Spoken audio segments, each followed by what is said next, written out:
Te dejo 5 errores de medidas que tenés que evitar sí o sí al momento de diseñar una casa. Pasillos, circulaciones y puertas demasiado angostas. Esto sucede muchas veces por una falta de ajuste en la etapa de proyecto, por falta de un replanteo a conciencia al momento de llevar a cabo la obra y otras veces por no tener en cuenta los espesores reales de las paredes, o sea, el espesor real final que te va a quedar entre el ladrillo más los revoques. Esto, cuando hablamos de medidas de pasillos, te cambia un montón el espacio útil. Cuando estas circulaciones quedan demasiado angostas, lo primero que va a suceder es que vas a tener una sensación de encierro al circular por esos pasillos, pero lo peor es que al momento de hacer una mudanza o trasladar mobiliario se te va a complicar un montón, sobre todo con los elementos grandes. Poco espacio en los laterales de la cama o entre la cama y el placar. Como en el ejemplo anterior, son circulaciones que hay que calcularlas bien. En este caso, lo que va a mandar esa medida de la circulación en primer momento va a ser la medida de la cama que se pretende ubicar en el dormitorio. Si esa medida no está porque la cama todavía no se eligió y es un dormitorio matrimonial, por ejemplo, lo recomendable es estimar una medida de 1,80 m de ancho de la cama y en base a eso calcular circulaciones cómodas a ambos lados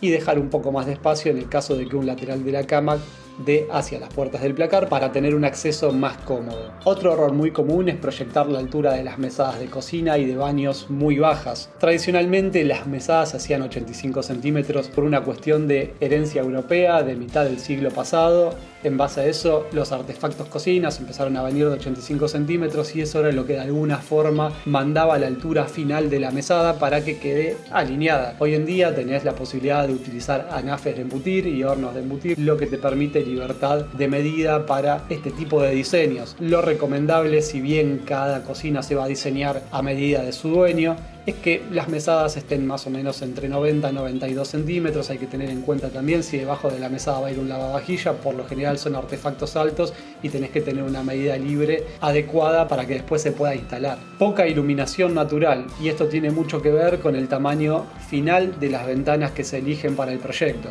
Muchas veces se compran aberturas de tamaño estándar y estas no coinciden con la medida necesaria para ventilar e iluminar los ambientes proyectados. Lo ideal, como una regla muy general, después se tiene que adaptar a cada proyecto, es tomar el 10% de la superficie del ambiente para diseñar la superficie de la ventana. Ejemplo, para un ambiente de 20 metros cuadrados, lo ideal sería tener una medida mínima de ventana de 2 metros cuadrados, una ventana de 1 metro de alto por 2 metros de ancho. Y otro error muy común es tener poca altura de cielo rasos. A menos que se busque esta sensación por proyecto de ambiente bajo y un poco más aplastado, lo ideal sería que para ambientes normales no se tenga una medida menor a 2,50 metros, en lo posible, sobre todo para ambientes un poco más espaciosos o de primera categoría. Esta medida recomendable estaría entre los 2,70 metros y 3 metros. Si te sirvieron estos consejos, déjanos un like y seguinos que se vienen más tips.